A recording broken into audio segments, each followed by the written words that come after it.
Praise God. This is 40 fasting functions, number 7. Number 7, divine reward. Part of the functions of fasting is to facilitate divine reward. Amen. Hallelujah. I want to start with a statement of fact that abstinence from food means nothing spiritually on its own, all alone. It means nothing. There are some people who usually don't have appetite. God doesn't bless somebody because he lost appetite. No. So, like we have said several times before, and it needs to dawn on people, abstinence from food is not the key thing to the power of a fast. But it is very important that we abstain from food when we are fasting, so that we'll be able to do the consecration that is necessary and have the concentration that is necessary. But the fact that somebody is doing hunger strike does not mean that God is going to bless him for hunger strike. So abstinence from food on its own means nothing. In fact, if you are abstaining from food and you are combining it with ungodliness, you might even incur the wrath of God. So abstinence from food plus ungodliness leads to no reward or a curse on the life of that person. So it's important for us to note this, that this is how God operates, and God is not going to change his principle because of anybody.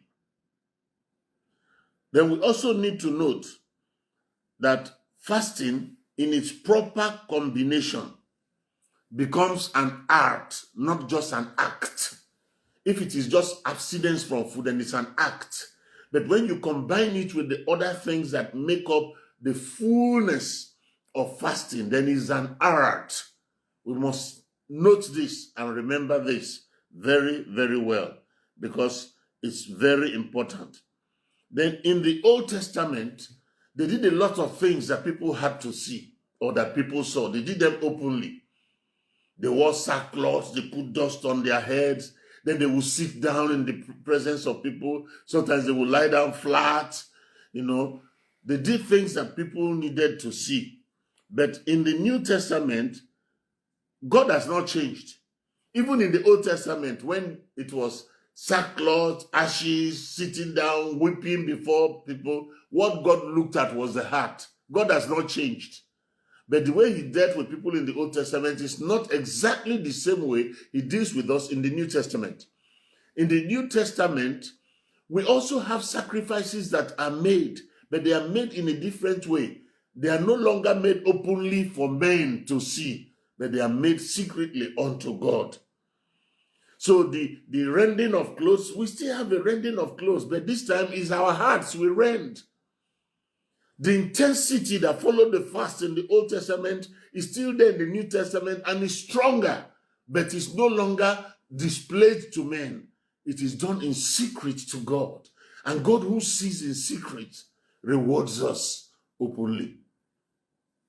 So that's the major difference between the Old Testament fasting and the New Testament fasting. So in the New Testament, all those various forms of sacrifices and self-denials are present. So if we had time, we would have taken the details, but you will do them secretly unto God, and God, who sees in secret, will reward you openly. Now, I want to look at a New Testament case point. A New Testament case point. And it's taken from Matthew chapter 6, verse 18. Matthew chapter 6, verse 18. Matthew 6, 18. That thou appear not unto men to fast. The Lord Jesus was teaching about fasting. He said, when you fast, which is one important thing about fasting in the New Testament. It is not if you fast. If you fast means, if it happens that you fast, when you fast means it's a regular thing. Fasting should be a regular thing for the New Testament believer. Then the Lord Jesus Christ, having said, when you fast, he says, that thou appear not unto men to fast, but unto thy Father which is in secret. And thy Father which seeth in secret shall reward thee openly. So fasting brings divine reward, open divine reward, even though you are fasting secretly.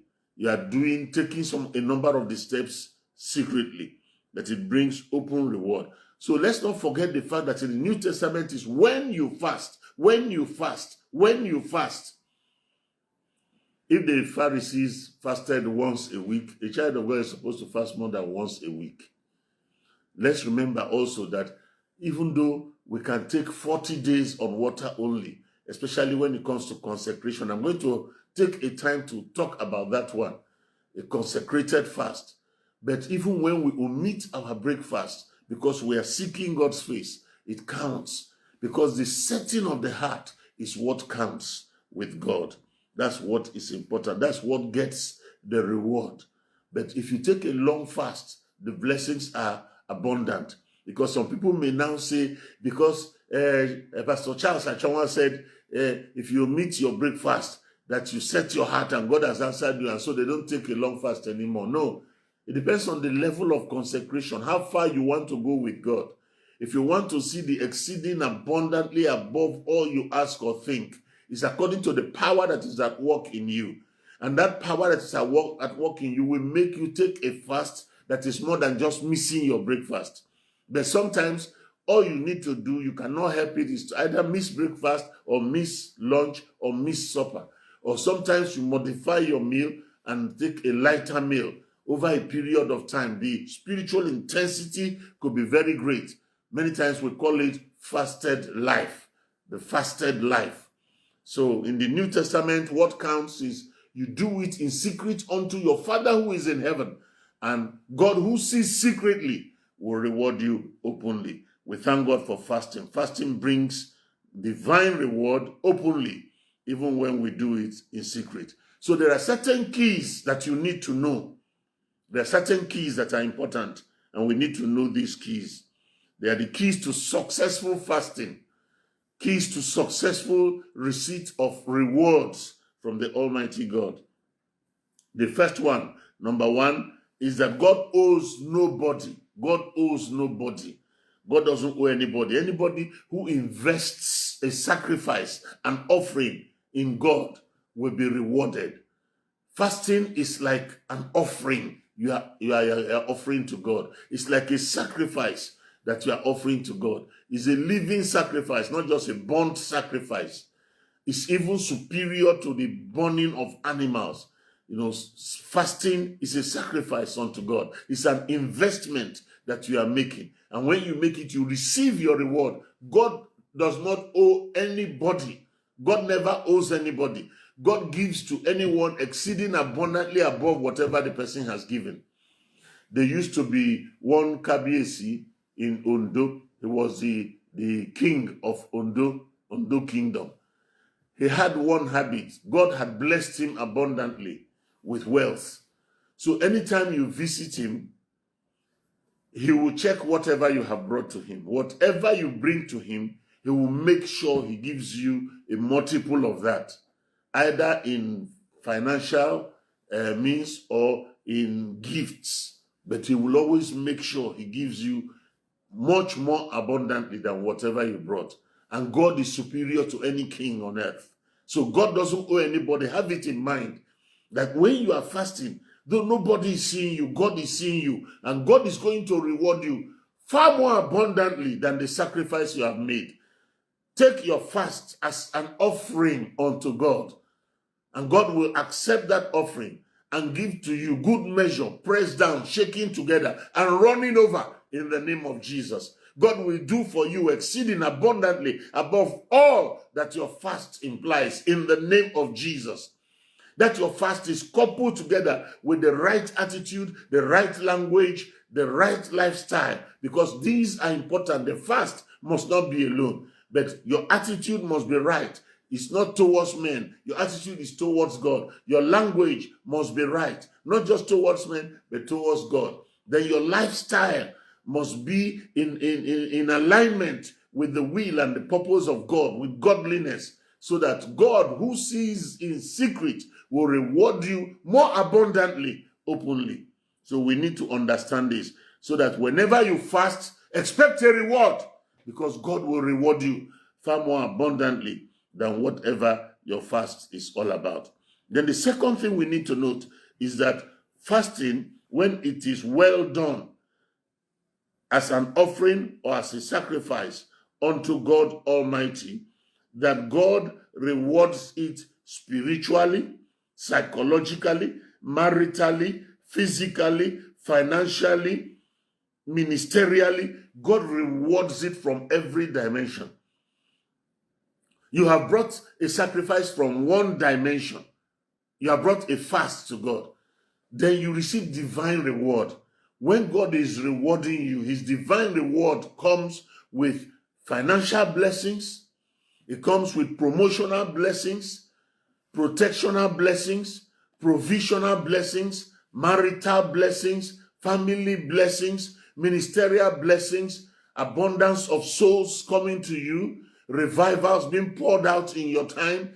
God Almighty rewards you from various angles. So as you offer fast unto God, then expect a reward from every direction. Financially, maritally, ministerially, medically, there is healing, there is deliverance, there is the touch of God, there is victory. God makes you victorious. Expect all this. You need to know this and expect them, because God will reward you far more abundantly and in every direction. Then number 3, in every way, God rewards sacrifice made unto him. And the fast, therefore, must be unto God and not unto man. If you fast unto man, man will reward you. You have got your reward already. But if your fast is unto God, you know that it's unto God. Lord, it's unto you I'm fasting. It's unto you. And once it's unto the Lord you are fasting, your reward is coming from the Almighty God. God will reward you in every way. Fast unto God. Fast unto God. Fast unto God. Fast unto God, unto God. Don't just come to the public and complain. They told us to fast. They told us to fast. Everybody is tired. They gave us 100 days. 100 days of breaking only in the evening. They said if you will drink only water, you do it 30 days. These people want to kill somebody. You don't go about complaining and grumbling. You want self-pity from man. You do that, you lose your reward. Fast unto God. Fast unto God. And God, who made heaven and earth, will bless you abundantly. Then number 4, fast for the fact that God, who made heaven and earth, will bless you in the area that you need a reward. Fast for the area you need a reward. There's an area, if it's marital, fast for it. If it's financial, fast for it. If it is your ministry, ministerial, fast for it. If it's marital, your family life, fast for it. As you fast for it, as you focus on it, then you know that a reward definitely will come in that dimension and also spread to other dimensions that are related to it. So fast unto God, and God will reward you abundantly, openly, because he is the Lord of hosts. So this is number 7 on 40 fasting functions. Number 8 is coming this evening at 9 p.m. Please invite people to watch it live. When you watch it live, the impartation has more impact. You can watch later, but when you watch it live, the impartation has more impact because it's right on the hour. It's happening right there. Therefore, receive the reward for your fast in the name of Jesus Christ. Receive the abundant reward. Receive the exceeding abundantly above all your imagination and above all your prayers. The reward from the Almighty God because of the fast. Receive it now in the name of Jesus. It is yours. God bless you real good. I am Charles Achoma. See you again by God's grace this evening at 9 p.m. Please share this with as many people as you can. God bless you.